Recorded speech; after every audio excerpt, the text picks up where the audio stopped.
میرے راستے میں سب سے بڑی رکاوٹ بننے والی میری بانجی تھی. اچھا. ہاں جی. وہ اتنی رکاوٹ کہ میرے لیے بد دعائیں کیا کرتی تھی کہ یہ جس نے اسلام قبول کر لیا ہمارے ماموں جان نے اور ہمارے بچے بچیوں کو گمراہ کر رہے ہیں, تو لٹرلی اس کے میرے لیے دعائیں کیا کرتی تھی جولی اٹھا کے کہ اللہ سبحانہ تعالیٰ جی ان کو واپس عیسائیت میں لے آئے. اور بالآخر میری دعا ان کی دعا پہ غالب آ گئی. آپ تمام احباب کے سامنے تشریف لا رہی ہیں بیٹی چاند احمد. السلام علیکم ورحمۃ اللہ وبرکاتہ. امید کرتی ہوں آپ سب بہن بھائی خیریت سے ہوں گے اور اللہ تعالیٰ ہم سب کے روزے ہمارے اعمال کو قبول فرمائے. میں نا بڑی روتلو ہوں تو اس لیے میری آواز شروع میں ہی رونے والی ہو جاتی ہے.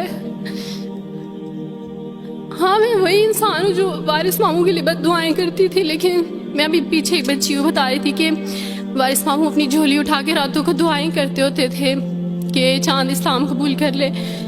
تو دعائیں کبھی رد نہیں جاتی, وہ دعائیں جو اللہ سے مانگی جاتی ہیں وہ دعائیں کبھی رد نہیں جاتی. میں نے اپنی 25 سالہ زندگی جو تھی وہ کرسچینٹی میں اچھی خاصی پریچنگ میں گزاری. میں چرچ میں پریچ کرتی تھی, کلام پیش کرتی تھی.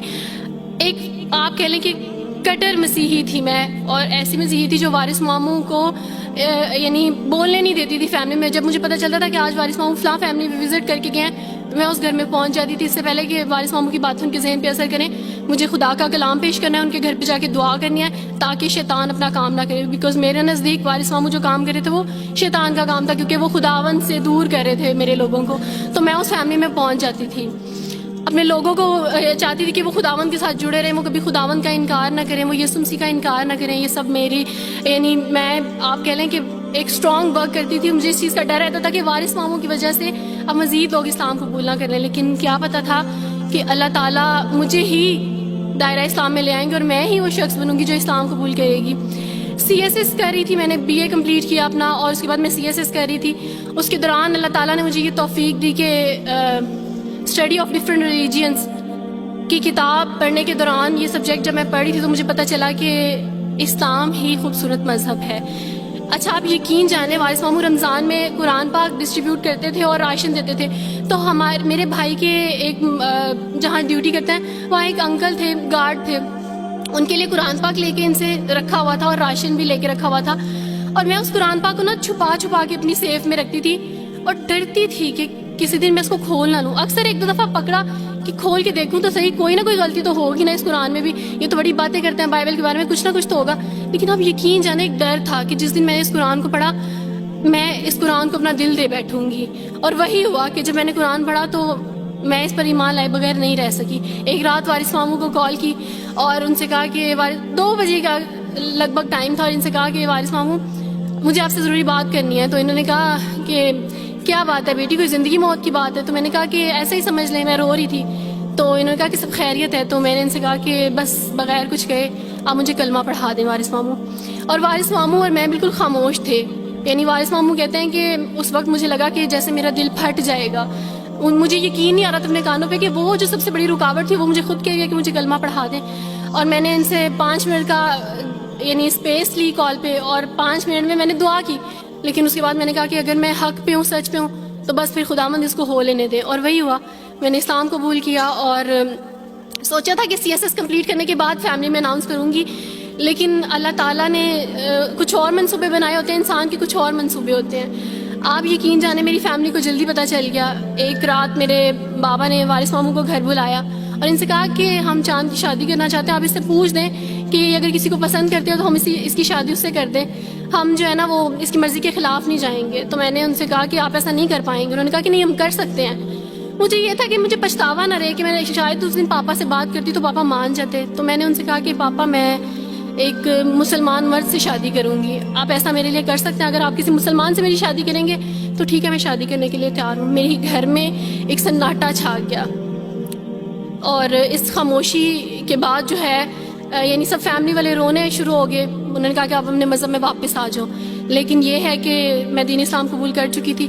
آپ یقین جانیں جس طرح لوگ مختلف ہیں اسی طرح ان کے مسائل بھی مختلف ہیں. مجھے مینٹلی بے انتہا ٹارچر کیا گیا. مینٹلی مجھے یعنی اس چیز کا احساس دلوایا گیا کہ ماما پاپا روتے ہیں. میرے پاپا نے آپ یقین جانیں خود کو پھانسی لگانے کی کوشش کی میری آنکھوں کے سامنے. میری ماما نے خود پہ پیٹرول ڈال دیا اور خود کو جلانے کی کوشش کی میری آنکھوں کے سامنے. اور میں اپنے روم میں بیٹھی یہ کہتی تھی کہ اللہ اگر میں حق بھی ہوں نا تو میری فیملی کو کچھ نہیں ہونا چاہیے. پھر بہرحال مجھے میری فیملی سے نکال دیا گیا یہ اس ڈر سے کہ میری وجہ سے دوسرے بہن بھائی بھی اس راہ پہ نہ چلے جائیں. اور وارث ماموں کو بلا کے مجھے گھر بھیج دیا گیا, ان کے گھر بھیج دیا گیا. جب میں گھر سے آ رہی تھی تو وارث ماموں نے کہا کہ بیٹی اگر آپ کا کوئی سامان ہے تو آپ لے لیں. تو میں نے ان سے کہا کہ اس گھر سے صرف ایک ہی چیز میرے ساتھ جا رہی ہے اور وہ ہے میرا نام جو ماما پاپا نے مجھے دیا تھا. میں چاند رات پہ پیدا ہوئی تھی اس لیے انہوں نے میرا نام چندہ رکھا تھا. بس وہ نام لے کے آئی. آپ یقین کریں ہمیں کہا جاتا ہے جبرن اسلام قبول کیا جاتا ہے. اسلام قبول کرنے کے بعد وہ جبر کیا جاتا ہے کہ آپ سوچ بھی نہیں سکتے. آپ کو اپنے ماں باپ سے ہی ملنے نہیں دیا جاتا, آپ کو اپنے ہی چھوٹے بہن بھائیوں کے پاس نہیں جانے دیا جاتا. آپ میں ہاسپٹل میں تھی ڈیلیوری کے ٹائم. آپ یقین جانے میرے پاس کوئی بھی نہیں تھا جو مجھے بیڈ سے اٹھا کے بٹھا سکتا.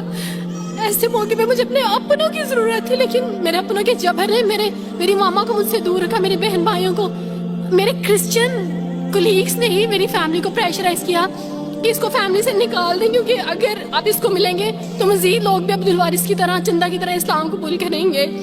میں نا ہاسپٹل میں لوگوں سے کہتی تھی کہ مجھے بیڈ سے اٹھا کے بٹھا دیں, سیزیرین کے بعد میں اٹھ نہیں سکتی, میرا بیبی رو رہا ہے, کوئی مجھے بیبی پکڑا سکتا ہے. آئیڈیا ہی نہیں تھا ہاسپٹل میں کیا کیا لے کے جاتے ہیں. میرے پاس ایک ایسا دوپٹہ نہیں تھا جو میں چینج کر سکتی. ایسے موقعوں پہ آپ یقین جانے آزمائش اور جبر اسلام قبول کرنے کے بعد ملتا ہے. مجھے آپ سب سے توقع ہے, آپ سب اسلامک اداروں سے توقع ہے کہ اب آپ ہمارے لیے اسٹیپ لیں. ہمارے اپنوں نے تو ہمیں چھوڑ دیا, انہوں نے جو ہمارے ساتھ جبر کیا اس جبر کے بدلے آپ ہمارے ساتھ نیکی کریں. اب آپ کیا اسٹیپ لیتے ہیں نیو مسلمس کے لیے جن پر یہ الزام لگایا جاتا ہے کہ ان پہ جبر کیا جا رہا ہے. ہم پہ جبر نہیں, ہم پہ جبر اسلام قبول کروانے والوں نے نہیں کیا, بلکہ جن کے گھروں سے ہم آئے تھے اسلام قبول کرنے کے بعد جبر تو ان کی طرف سے تھا. کبھی اکٹھے بیٹھ کے روئیں گے. جب گھر میں بتایا تھا کہ اس نے اسلام قبول کر لیا تو ایک سناٹا چھا گیا, اور وہ ایسا سناٹا تھا کہ جس کی چیخیں آج تک سنائی دے رہی. ماں ملنے کے لیے تیار نہیں ہے, باپ ملنے کے لیے تیار نہیں, بھائی ملنے کے لیے تیار نہیں ہے, خاندان نے بائیکاٹ کر دیا. کوئی بات نہیں, وہ بچے یہ سارے آپ کے بہن بھائی بیٹھے ہوئے ہیں. اللہ سبحانہ و تعالیٰ نے ہم سے ہمارے ناقص بہن بھائی لے لیے, لیکن الحمدللہ امت مسلمہ کے بہترین بہن بھائی ہمیں عطا فرما دی. اس میں ہمیں اللہ کا شکر ادا کرنا ہے.